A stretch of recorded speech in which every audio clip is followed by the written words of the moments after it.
মেহজাবিন নিজে এখানে পোস্টারটা সাটাইছিল তনুর চেহারার উপরে, কোনো উদ্দেশ্য প্রণোদিত ভাবে করে নাই, এটা মোটেও বিশ্বাসযোগ্য না।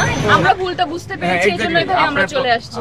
আপনারা হয়তো একটা গাছকে খুব ভালোভাবে চিনতে পারবেন। এই গাছটা কিন্তু লম্বায় অনেক দূর উচ্চতায় ওঠে, আবার যখন উঠতে উঠতে থাকে তখন একটু যদি হালকা বাতাস আসে না তো ভেঙে পড়ে যায়। গাছটার নাম হয়তো আপনারা জানেন, সেটা হলো ইউক্যালিপ্টাস। আমাদের এলাকায় ইউক্যালিপ্টাসের গাছ নামে পরিচিত। তো এই গাছটা ভেঙে পড়ে যায় কেন? অথচ এর কাঠও কিন্তু শুকাইলে একটু শক্তও হয়। ভেঙে পড়ে যায় কেন? ওই যে বাড়ে, হঠাৎ করে বাড়ে, একটু যদি পানি টানি ভালো কিছু পায় তো বেড়ে যায়।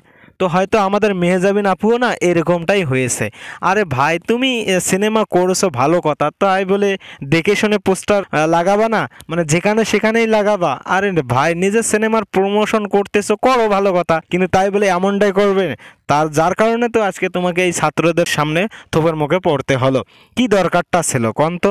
নিজের কেরিয়ার, নিজের একটা ইমেজ ছিল, এই ইমেজটাকে আজকে কি ধুলের সাথ করে দিলে না? তো ভাই শোনেন, একটা কথা কি, অতিবার বাড়তে না, মানে তুমি যখন নিজেকে বলবা আমি বা কি হলাম, তো এরকমটাই হওয়ার কথা।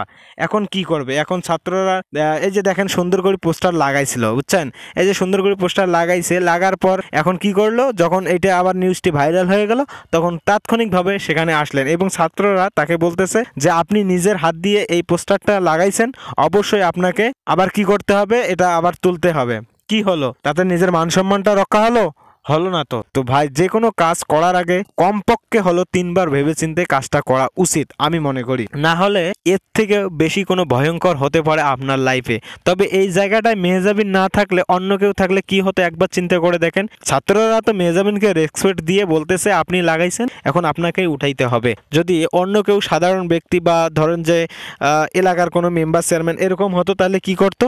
তাকে তো ওখানে মানে মেরে লথা বানাই ছাড়তো। তো যে কোনো জিনিস চিন্তা ভাবনা করে কাজ করা উচিত আমি মনে করি। তো মেহজাবিন আপু মনে হয় এখান থেকে অনেক শিক্ষা লাভ করেছেন, নেক্সট টাইম হয়তো আর এমনটা করবেন না, এটা আশা করি। তো সবাই ভালো থাকবেন, সুস্থ থাকবেন এবং মেহজাবিন আপুকে কারা কারা ভালোবাসেন তা অবশ্যই কমেন্ট করে জানাবেন। Good bye.